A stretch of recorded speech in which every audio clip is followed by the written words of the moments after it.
Hey, welcome to EPN. My name is Victor Lucas, and we bring you the latest in everything cool every single day. This one's going out to Danny Barzagar, who says he's been watching the show for years and he's still following us in the UK. You rock, Danny. This rundown is all yours.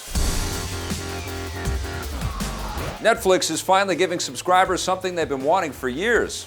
Following in the footsteps of rivals Amazon Prime and YouTube Red, Netflix has introduced a download feature, giving users the ability to download movies and TV shows so they can watch them later without an active internet connection. This means you'll finally be able to binge watch Netflix content when you're on an airplane or traveling inside a country with slow internet, which is really going to come in handy for those of us who travel a lot. Just click the download button that now appears next to the title, then you can also see a list of everything you've downloaded by clicking on the My Downloads section below your profile.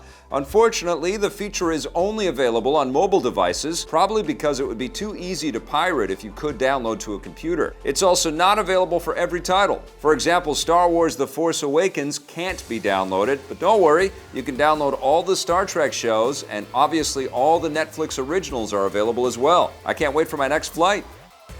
The makers of No Man's Sky are getting some good news for a change. The UK's Advertising Standards Authority has ruled that developer Hello Games did not violate their advertising laws and did not mislead consumers. The agency opened a formal investigation in September following complaints that the Steam page for No Man's Sky was deliberately deceiving, implying that the game has more features than it actually does.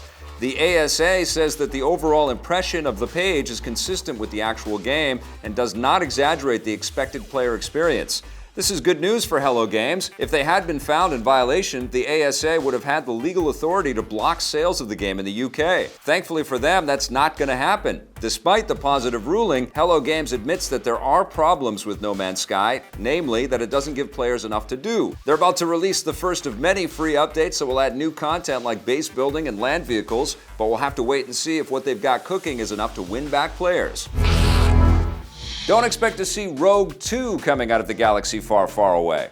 The new Star Wars spin-off movie won't be getting a direct sequel. That's according to Lucasfilm president Kathleen Kennedy, who tells the appropriately named Empire magazine that the new film was always intended to be a one-off adventure with its own beginning, middle, and end, adding that none of the Star Wars spin-offs are being designed with sequels in mind.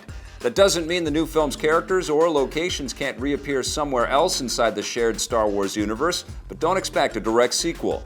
This is in contrast to Disney's other big subsidiary Marvel, which always makes sequels to their standalone movies on top of having their characters appear in other films. This is awesome! If you really want to follow up to Rogue One, you could always just rewatch the original Star Wars movie. Rogue One takes place right before the classic film, chronicling how the Rebel Alliance stole the Death Star plans. Spoiler alert, they blow it up in the next movie. Rogue One will hit theaters on December 16th. May the Force be with us.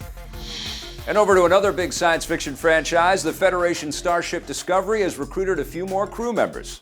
The first official casting news for the upcoming TV series Star Trek Discovery has been announced. CBS has confirmed rumors that Crouching Tiger, Hidden Dragon star Michelle Yeoh will play the captain of a Starfleet vessel called the Shenzhou, which will serve alongside the titular Discovery. They've also announced that Doug Jones, best known as Abe Sapien in Hellboy, will play an alien science officer, which seems like a smart casting choice. Finally, Broadway actor Anthony Rapp, who appeared in the stage and film versions of Rent, will play another officer aboard the Discovery.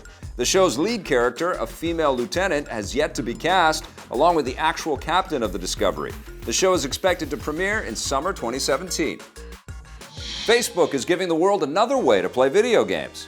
The social media giant has added a new Instant Games feature to its mobile messaging app. Users can challenge their friends to classic arcade games like Pac-Man, Galaga, and Space Invaders, and then play them right there in the messaging app. Your high scores will be kept as messages, so you can always scroll back and see who won. There are currently 17 games available, and Facebook is planning to release more soon.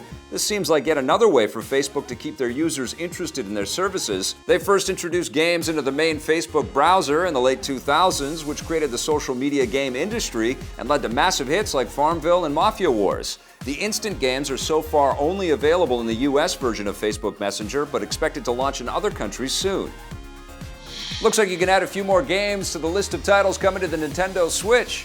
Two new games have been announced for the upcoming Nintendo system. First up, the hit farming RPG Stardew Valley, originally released on the PC earlier this year, will plant itself on the Switch sometime in 2017. Developer Eric Barone hasn't said if it will be a launch window title, but he's already working on the port and is very excited about what the new system has to offer. There's some bad news though. Barone has canceled the planned Wii U port of the game, deciding instead to focus all of his attention on the Switch, something that more and more developers, including Nintendo themselves, seem to be doing. Before the Switch version of Stardew Valley arrives, the game will be released on the Xbox One and PS4 on December 13th. Next up, you might be able to take the Switch with you into a demon-infested basement.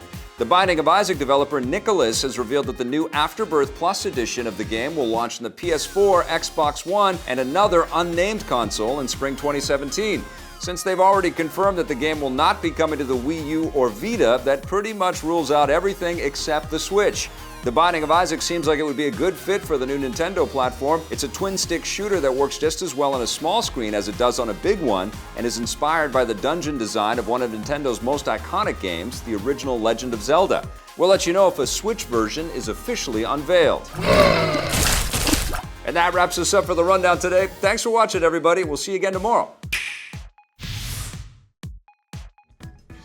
Thanks for watching the video, everybody. We've got tons of other great videos. I've got an awesome interview with developers that worked on XCOM that you should check out. And remember, if you like our stuff, don't forget to hit subscribe.